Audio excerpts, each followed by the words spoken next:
저축을 해가지고 내 집 마련부터 먼저 하고 그 다음에 투자를 해야겠다. 부모님 세대에는 그게 됐죠. 현실적으로 불가능한 구조가 되긴 했어요. 부동산의 진리 중에 하나면 쪼갤수록 수익률이 올라가요. 공간을 쪼개거나 시간을 쪼개거나 심리가 죽어있어서 다들 안 하려고 그래. 이런 거 하나 아이템을 해가지고 하나씩 해보면은 이런 것도 좀 쏠쏠합니다. 직장을 안 다녀도 하고 싶은 일을 하면서 생계 걱정을 좀 덜고 싶다. 부자 단계로 올라갈 수 있는 유일한 방법은 사실은 투자가 아닌 라고 봐요.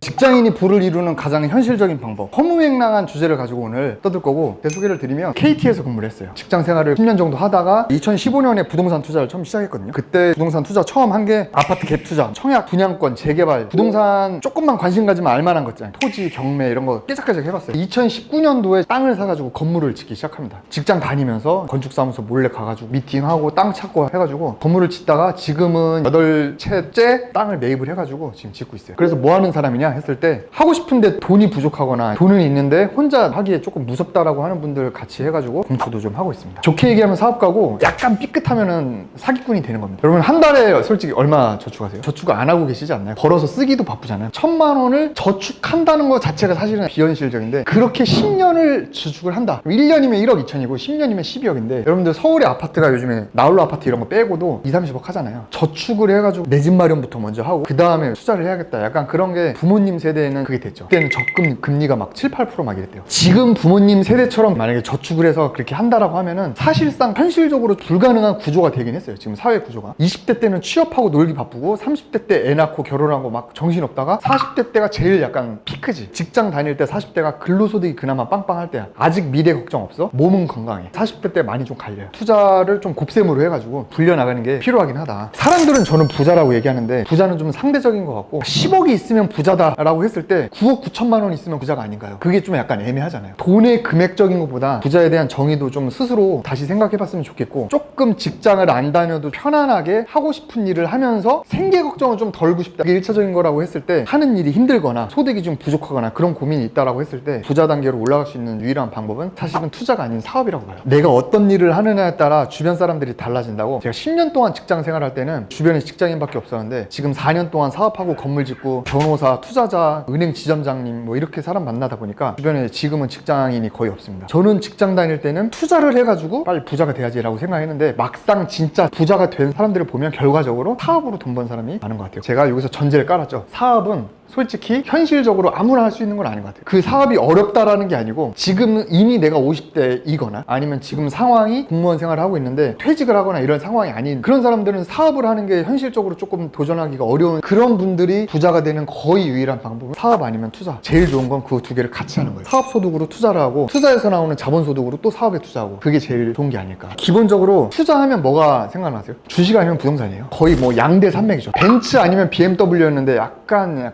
아우디 같은 느낌. 토마토 소스랑 까르보나라가 있는데 로제 소스, 그런 느낌. 그게 뭐죠? 비트코인, 그런 거 나오잖아요. 투자라는 게 종류는 많아요. 채권 투자도 있고 NPL, 사업체 투자는 엔젤 투자, VC 투자 뭐 많은데, 일반적으로 직장 다니면서 접하기가 좀 쉽고 그나마 난이도가 낮은 주식, 부동산을 봤을 때 저는 그 투자의 종류를 주식이냐 부동산으로 나누진 않았어요. 뭘로 나누냐? 투자를 했을 때 투자금이 불어나느냐, 그게 이제 자산 증식이죠. 아니면 투자를 했을 때 거기서 따박따박 뭔가 나오느냐, 그게 이제 달라진 거예요. 그냥 막연히 부동산 투자 좀 해봐야겠다, 공부 좀 해볼까 하면 뭐해? 공인중개사 시험을 따요. 공인중개사 시험이랑 부동산 투자랑은 거의 무관해요. 물론 어느 정도 도움은 되겠지만 사실상은 그게 상관이 없는 거거든요. 막상 부동산 하면 중개사 자격증 일단 따, 공부해. 외우는데 옆집 아줌마는 아파트 하나 샀는데 그게 10억이 올랐어. 투자를 해서 돈을 불리느냐 따박따박 나오느냐, 이게 좋아요 이게 좋아요? A 손. 자, B 손 들어보세요. 대부분 남자분들이랑 30, 40대가 이걸 원해요. 왜? 내가 지금 벌고 있으니까. 여자분들이 성향이 조금 안정적으로 가고, 남자분들이 약간 베팅을 많이 하잖아요. 똑같은 부동산이라 하더라도 종류가 굉장히 많죠. 갭 투자는 뭐예요? 아파트 전세 끼고 사는 거죠. 3, 4년 전에는 그게 좀 좋았는데 요즘에는 역전세 많이 나죠. 재개발, 재건축이 자산 증식의 가장 대표적인 부동산 투자의 대표적인 거예요. 잠실 주공 5단지라든가 압구정 현대아파트 40년 된 아파트를 사죠. 왜 사죠? 그게 재건축이 됐을 때 빵 터지잖아요. 터질 거를 기대하고 사는 거죠. 주식하면 대표적인 삼성전자 주식, 전 주식을 몰라요 잘. 80년대 삼성전자 주식이랑 80년대 목동 아파트랑 비교했을 때 40년이 지났잖아요. 뭐가 더 많이 올랐을까요? 삼성전자 주식이 더 많이 올랐어요. 왜 주식으로 돈 번 사람 주변에 잘 없고 부동산은 꽤 있는 것 같죠? 주식은 파는 게 쉬워요. 부동산은 파는 게 좀 어렵죠. 현금흐름 같은 경우에 대표적인 부동산에 상가 오피스텔이죠. 주식으로 치면 배당주, 약간 미국 주식이나 그다음에 연금형 투자 상품 이런 것들은 50대 분들이나 여자분들 그런 분들이 이제 이런 걸 많이 찾습니다. 자산 증식도 또 두 가지로 나뉘어요. 첫 번째는 수동적인 자산 증식이야. 내가 사놓고 오르는 거를 기대하는 걸 얘기하는 거예요. 대표적인 게 갭투자랑 재건축 재개발, 그 다음에 삼성전자 주식, 그 다음에 비트코인이에요. 앞으로 이게 잘 될 거야 라고 유튜브 보고 내가 혼자 판단하는 거지. 그 유튜브에 유명한 사람이 나와서 여기 호재가 있대, 뜬다더라, 뭐 그런 사람 말 듣고 내가 일단 사놔. 근데 이게 오르는 거 안 오르는 거에 대해서 내가 관여를 할 수 있나요 없나요? 1도 못해요. 1도. 그게 완전 수동적인 거야. 비트코인이 올라라 내가 할 수 있는 건 유일하게 딱 하나 있어요. 냉수 떠놓고 기도하는 거밖에 없어요. 자, 그러면 여러분들 능동적으로 하려면 어떡하죠? 그럼 능동적 자산 증식이 뭐가 있을까요? 사업도 하나의 투자예요. 뭐냐 이거예요. 경매랑 공매, 디벨롭, 리모델링. 경매는 부동산 투자죠. 지금 만약에 10억짜리 아파트를 내가 9억에 산다라고 하면은 그거는 1억에 대한 안전마진을 가져가는 거잖아요. 안전마진을 사서 10억에 매각을 하면 그건 1억이 생기는 거죠. 그거는 내가 능동적으로 할 수 있어. 경매의 제일 좋은 장점이 뭐냐면 내가 사고 싶은 가격을 내가 정하는 거예요. 일반 부동산에서 가면 매도자랑 나랑 합이 맞아야 돼. 얘는 얼마에 팔고 싶고 나는 얼마에 사고 싶은 게 아다리가 맞아야 사는데 경매는 그게 아니에요. 내가 사고 싶은 가격 써서 맞으면 사고 아니면 마는 거예요. 그냥. 그 돈을 날리는 것도 아니야. 근데 요즘에 사실 시장이 안 좋으니까 다 이걸로 하죠. 시장이 좋을 때는 수동적, 시장이 안 좋을 때는 능동적으로 가요. 그 다음에 이제 여러분들이 개발도 많이 하죠. 개발. 유튜브에 가끔 이런 거 안 보세요? 진짜 쓰러져가는 집을 헐값에 사서 리모델링 이쁘게 해가지고 카페 사람들이 와서 커피 사 먹고 권리금 받고 팔고 말이야. 고시원 같은 경우도 썩어가는 거 있잖아요. 모텔, 숙박업, 고시원 이런 게 약간 이런 거랑 비슷해요. 개발이라는 게 꼭 시행업자가 건축하는 것만 개발이 아니에요. 뭔가 내 능력으로 능동적 행동으로 가치를 밸류업을 해서 하는 모든 거를 개발이라고 합니다. 기존에 있는 약간 메가커피나 동네 자영업자 커피였는데 나가 명도를 한 다음에 스타벅스한테 가서 제발 좀 들어와줘 한 다음에 스타벅스를 딱 해. 그것도 개발이에요. 임차인을 바꾸는 것도 개발입니다. 근데 숙박업소가 왜 약간 인기냐면 여인숙이나 여관들을 주로 누가 운영했냐면 할머니, 할아버지들이 운영했어요. 남녀가 있으면 모든 숙박업소는 죽진 않거든요. 꼭 굳이 내가 이쁘게 안 해도 장사가 어느 정도만 되는 거죠. 근데 이제 할머니가 몸이 아파. 새벽에도 카운터에 있어야 되고 하니까 팔고 싶어. 그런 걸 누가 사요? 요즘에 MZ들이 사는 거야.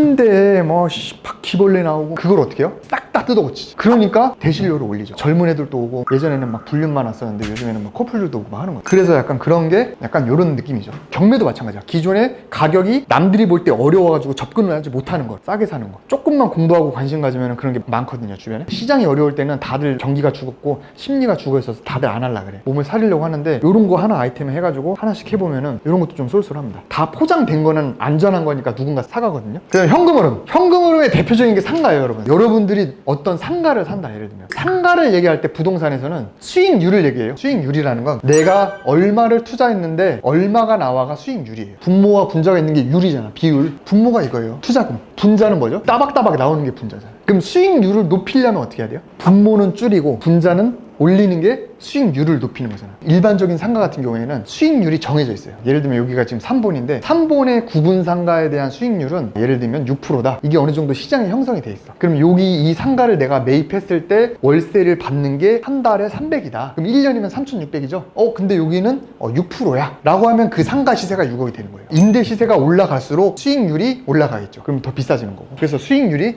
상가에 굉장히 중요하다. 근데 만약에 내가 상가를 그냥 매입한다. 월세 시세라는 거는 다 그대로 있는 거잖아요. 뭐 여기는 300인데 옆에는 400이야? 어느 정도 비슷하잖아요. 수익률이 정해져 있을 때 그냥 6억짜리 사가지고 300 받는 거, 정해진 수익률대로 하는 거, 이거는 그냥 사실은 기존에 세팅되어 있는 수익형 상품을 그냥 매입하는 거죠. 그런 게 사실은 수동적인 현금흐름. 부동산이라는 게 상가도 오르긴 올라요. 지가도 오르죠. 지가가 오르는 게 월세는 300이라 하더라도 일단은 그냥 인플레이션 때문에라도 오르긴 오르는데 그건 차치하는 거죠. 그럼 이것도 능동적으로 할 수 있지. 첫 번째, 들어가는 인풋을 줄이면 되잖아. 그럼 6억짜리를 5억에 사면 돼요. 내가 경매로 사든 부동산 가서 사든 눈탱이로 맞아서 비싸게 사든 어쨌든 월세는 똑같을 거 아니야. 집주인이 경매로 취득했다 해서 너 싸게 샀으니까 나 월세 조금만 낼래, 이거 아니잖아요. 그러면 분자는 똑같아. 그럼 분모를 줄이면 내가 수익률이 올라가는 거 아니야. 그 능동적으로 한 거지. 분모가 그대로야, 예를 들면. 근데 분자로서 내가 올리는 건 뭐가 있어요? 월세가 올라줘야 수익률이 올라가는 거잖아. 결국 거기서 약간 사업 얘기가 나오는 거야. 쪼개야 돼요. 부동산의 진리 중에 하나면 쪼갤수록 수익률이 올라가요. 쪼개는 건 두 가지를 쪼갤 수 있어요. 공간을 쪼개거나 시간을 쪼개거나. 공간을 쪼개는 건 뭐냐, 3룸짜리 방 하나를 그냥 내가 월세 주는 거랑 원룸으로 3개를 쪼개서 월세 주는 거랑 뭐가 더 수익률이 좋을까요? 원룸 3개가 훨씬 좋지, 같은 공간 대비. 여러분 그거 알아요? 고시원이 강남 아파트보다 비싸다 이런 얘기 아세요? 강남 아파트 84제곱미터면 34평 있잖아요. 강남 아파트가 월세가 얼마야? 예를 들면 400만 원이래. 근데 강남에 고시원을 갔더니 2평짜리가 70만 원이야. 그래서 평당으로 계산하면 고시원이 비싸다 이런 얘기가 있어요. 결국에 쪼갤수록 단위 면적당 임대료가 높아지거든요. 원룸에서 더 쪼개는 게 뭐야? 고시원이에요. 고시원 더 쪼개. 쉐어하우스. 그 다음에 음악 연습실. 그 다음에 독서실. 독서실은 뭐야? 책상 단위로 팔죠. 사물함도 파는 거 아세요? 다락이라 그래가지고 원룸 사는 젊은 애들이 캐리어나 골프백이나 막 캠핑용품 보관할 데 없으니까 이런 거 자체도 공간을 팔아. 제일 대표적으로 이걸 잘하는 게 어디예요? 큰 상가 프라임 오피스를 하나로 내가 해. 건물주한테 월세를 주고 이거를 쪼개가지고 하나씩 팔잖아. 시간 쪼개는 건 뭐예요? 집을 하나 샀어. 2년 월세 줬어. 월세가 100만 원이야. 근데 그거를 단기 임대를 놔. 뭐 2주 단위. 월세가 올라요 안 올라요? 오르지. 2주 3주가 아니고 하루 단위로 팔아. 하루 단위로 파는 게 뭐예요? 에어비앤비예요. 하루 단위를 더 쪼갠 게 뭐예요? 시간 단위. 그게 대실, 파티룸, 그 다음에 스터디 카페. 그런데 이거의 단점이 뭐죠? 야 그럼 다 쪼개지. 그만큼 뭐예요? 손품이 올라가요. 손품이.